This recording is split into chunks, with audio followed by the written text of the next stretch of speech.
Hello everyone, welcome to Krishna classes. आज का video एक ऐसी शख्सियत के बारे में है जिनकी वजह से पूर्वोत्तर भारत पर मुगलों का शासन स्थापित नहीं हो पाया था। उनका नाम है लाचित बोरफुकन। असम के इतिहास और लोकगीतों में लाचित बोरफुकन का चरित्र मराठा वीर शिवाजी की तरह अमर है। 17वीं सदी में अहोम साम्राज्य के कमांडर लचित ने ब्रह्मपुत्र नदी के तट पर मुगलों की शक्तिशाली सेना को धूल चटा दी थी। आइए जानते हैं उनके बारे में। 1665 में राजा चक्रध्वज ने मुगलों के विरुद्ध अभियान में सेना का नेतृत्व करने के लिए लाचित बोरफुकन का चयन किया।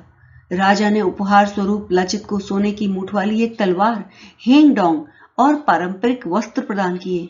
लाचित लगातार 4 साल तक युद्ध की तैयारी करते रहे और बीच बीच में मुगल प्रतिनिधियों से बातचीत भी करते रहे ताकि उन्हें युद्ध की तैयारी की भनक न लग पाए।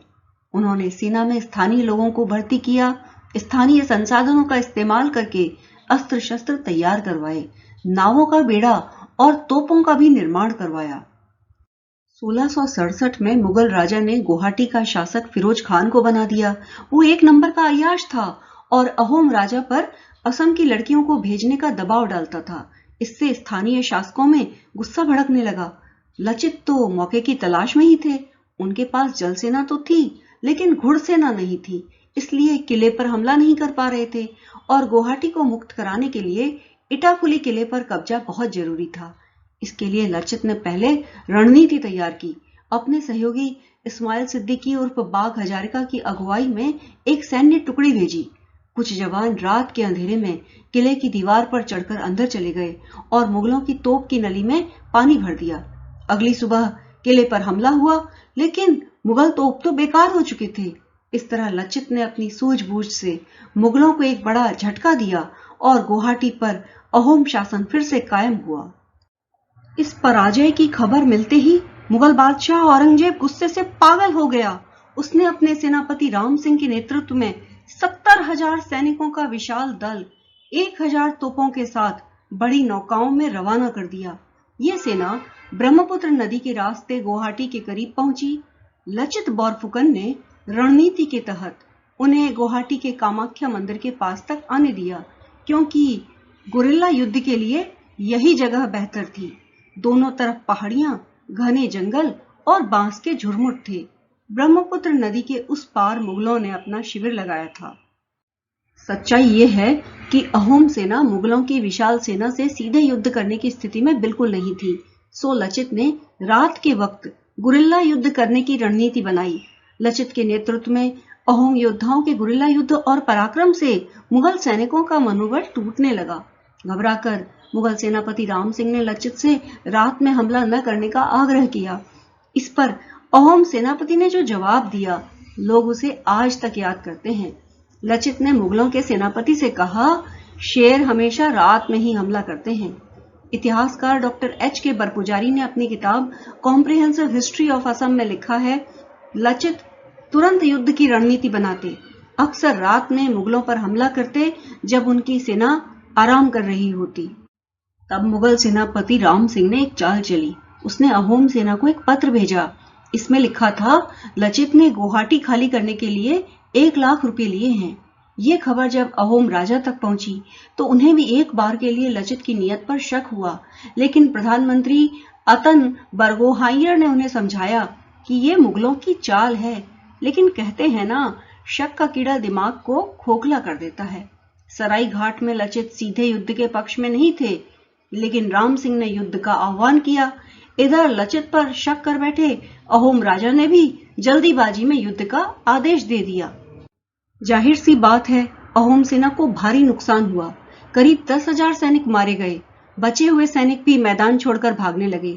बरपुजारी लिखते हैं कि जब मुगलों की चाल की वजह से अहोम सेना में फूट पड़ी और कुछ सैनिक मैदान से भागने लगे तो बीमार होने के बावजूद लचित युद्ध के मैदान में उतर गए। अब भागते हुए सैनिकों ने उनका ये साहस देखा तो वे भी अपने बरफुकन के साथ जंग के मैदान में लौट आए। लचित और उनकी सेना ने अपनी छोटी छोटी नावों पर बैठकर मुगलों की विशालकाय नावों पर हमला बोल दिया। यहाँ तक कि इन नावों को जोड़कर ब्रह्मपुत्र पर पैदल पार पुल भी तैयार कर दिया। इसी बीच मुगल सेना के कप्तान मुनव्वर खान अहोम सेना के हमले में नाव पर ही मारे गए। अब तो मुगल सेना में भगदड़ मच गई। हार कर राम सिंह को अपनी सेना के साथ पीछे हटना पड़ा। सराय घाट के इस ऐतिहासिक युद्ध के बाद मुगलों ने फिर कभी असम की तरफ नहीं देखा। 25 अप्रैल 1672 को इस महान सेना नायक का निधन हो गया। उनका मृत शरीर जोरहाट से 16 किलोमीटर दूर हुलंगपारा में स्वर्गदेव उदयादित्य सिंह द्वारा सन 1672 में निर्मित लचित स्मारक में विश्राम कर रहा है। लचित बॉड़फुकन का कोई चित्र तो उपलब्ध नहीं है, लेकिन एक पुराना इतिवृत्त उनका वर्णन इस प्रकार करता है। उनका मुख चौड़ा है और पूर्णिमा के चंद्रमा की तरह दिखाई देता है। कोई भी उनके चेहरे की ओर आंख उठाकर नहीं देख सकता। लाचित जमीन से जुड़े योद्धा थे।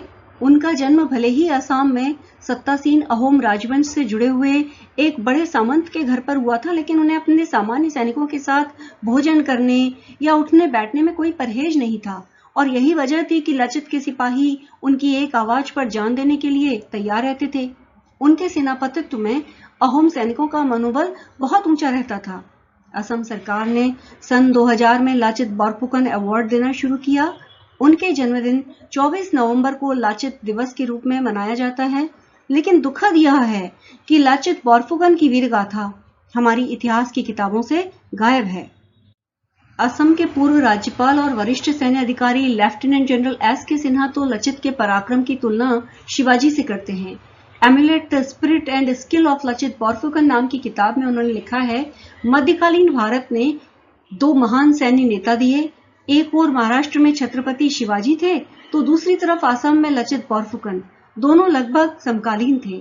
सिन्हा ने राष्ट्रीय डिफेंस एकेडमी में लचित की प्रतिमा स्थापित करवाई और नेशनल डिफेंस एकेडमी के सर्वश्रेष्ठ कैडेट को द लचित बॉरफुकन गोल्ड मेडल प्रदान किया जाता है। असम में ब्रह्मपुत्र नदी की कलकल बहती धारा में आज भी सरायघाट के महान युद्ध की गूंज सुनी जा सकती है। आपको आज का हमारा वीडियो कैसा लगा और अगला वीडियो आप किस महान हस्ती के बारे में देखना पसंद करेंगे, ये भी कमेंट्स के माध्यम से प्लीज हमें जरूर बताइएगा। एक बात और, प्लीज चैनल को सब्सक्राइब करना और वीडियो को लाइक और शेयर करना बिल्कुल मत भूलिएगा। आपके वीडियो को लाइक करने और शेयर करने से हमें ऐसे और वीडियो बनाने की प्रेरणा मिलती है। धन्यवाद।